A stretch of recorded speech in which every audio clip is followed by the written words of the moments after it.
It may look like any other school presentation. Parents gather in an auditorium, school officials greet them and guide them through the night's plans.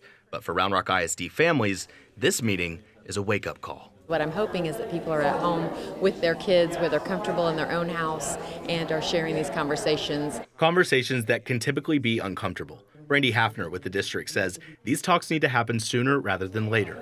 The district is making sure parents know the dangers of fentanyl and what they're doing to address it. Hafner says the district's previously had a hard time getting naloxone, a life-saving drug better known as Narcan. It's a large endeavor to make sure that our 6,500 staff members have the training necessary. Round Rock ISD is helping pave the way for opioid response in Texas schools, but they're just a piece of the puzzle. 18 months ago, I lost my 19-year-old son to one illicit Percocet pill purchased on social media. She took a pill thinking she was going to wake up the next morning and go to work, and she didn't. It killed her instantly. Two parents, two kids who didn't know each other, suffered similar fates.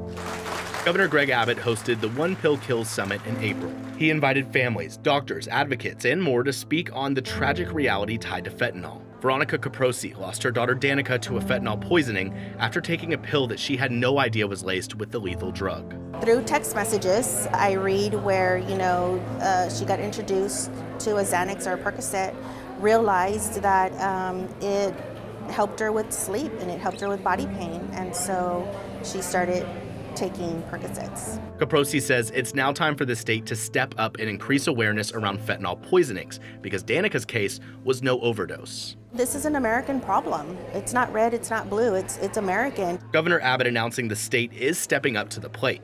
Texas today is launching a $10 million multimedia campaign to educate Texans how to prevent, recognize, and reverse fentanyl poisoning in Texas. And the state is sending naloxone to every county in Texas. At the state capitol, lawmakers are working through opioid-related legislation. They're considering dozens of bills that range from the legalization of fentanyl testing strips to allowing prosecutors to charge drug dealers with murder. We are going to start prosecuting them for giving these lethal doses, causing serious bodily injury where the courts have not been able to prosecute them. But others say fighting this crisis is also about treatment. It's a multifunctional room, but this is primarily where we have our intensive outpatient. Staff at Phoenix House in Austin focus on the care and recovery of teens and adolescents. We're able to offer a wide variety of services all the way from outpatient through our inpatient residential treatment centers.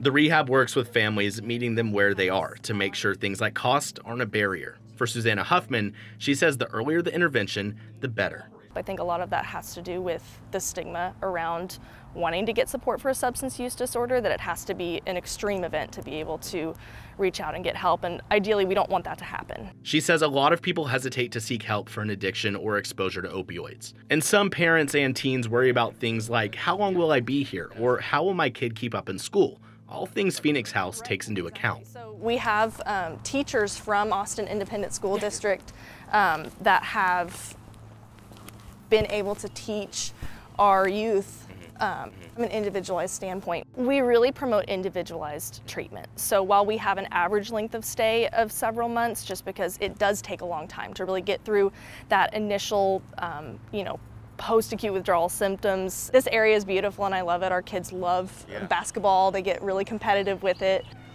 They also try to make sure kids in treatment don't feel stuck, offering sports and even a recording studio to give them different outlets. We want to be able to give them a variety of different platforms to express themselves as they're healing, as they're going through their recovery journey, and this is just one of them that they really attach to.